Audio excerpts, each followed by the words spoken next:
Hi, my name's Jenny Hayden. I've been interviewing now for 12 years in professional capacity, and I've obviously seen a number of people come through interviews. I just wanted to give you my 5 main points on what would make you stand out in an interview position for me as a recruiter. So you've got to look at the basics. So when you're preparing for the interview, dress professionally. Doesn't matter what the culture or dress of the company is, you should be in a suit, tidy hair, makeup, etc. if that's required. Just look as professional as you possibly can.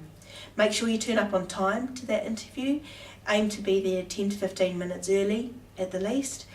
You want to be sitting there waiting for the interviewer, not the other way around. Know who you're asking for. Make sure you've got all the details, the address, the names of people you need to ask for. And when you get there, when you're talking to the receptionist or maybe the PA whilst you're waiting, try and build some rapport with that person.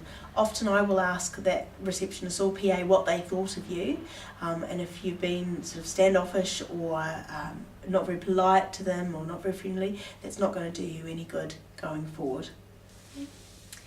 My second point would be around when you actually meet your interviewer for the first time. So when you're meeting them, give them a good strong handshake. In many cultures that's not the thing to do, but in the UK, a good strong handshake shows that you're confident and that you're looking forward to meeting and talking with this person. With eye contact, continually look at them. Don't sort of drift along the walls or look out the window. It's really important that you focus on what they're saying. When you walk into the room, it's nice to sort of say, "Hi, I'm Jenny," for example, "nice to meet you." Perhaps you could ask them where they want you to sit. Try and be as confident as possible when you're talking to them, but take the initiative a wee bit in their conversation. What I would say, the key point when you're going into the interview situation with them is communicate with them, try and build some rapport, but don't be somebody that you're not. If you are loud and gregarious, let that come across. If you're a little bit more laid back, then that's the way you should communicate with them. My third tip, generally the interviewer will initiate the conversation and initiate the start of the interview by setting out what they're going to talk about throughout the interview and what they'd like you to respond to. What you really need to do throughout the entire interview is to listen and concentrate on what they're saying. Make as many notes as you want. Ask for any clarity on any questions that they ask you. It's really important that when you're answering a question that you actually understand what it is that they're asking. It may be that it was a bit ambiguous. Just feel free to ask for them to clarify what they've said if you're not sure. There's no shame in that. When you're answering the question, try and keep it short, to the point. Answer what they've asked. Don't sort of waffle on.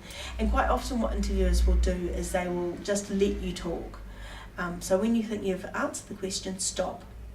Just because they don't talk doesn't mean you have to talk some more.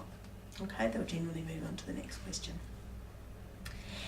Some of the specific questions, and this will be my sort of fourth point or fourth thought for interview preparation and working in interviews, is when you're asked about your CV summary, they'll ask you to just give them a brief overview of what you've done in your life so far in terms of study, career, etc.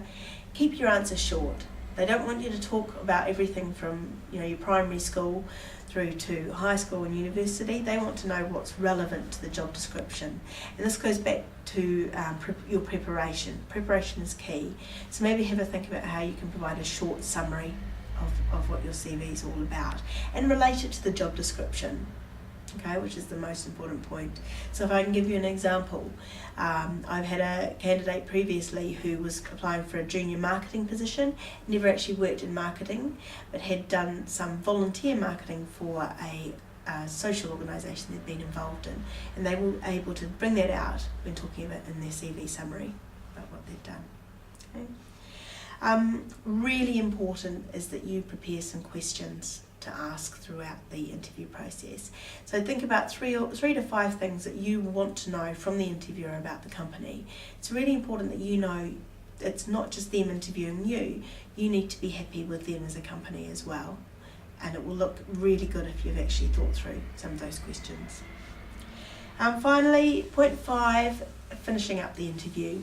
Really good idea to ask for feedback, but you need to do this in a professional manner.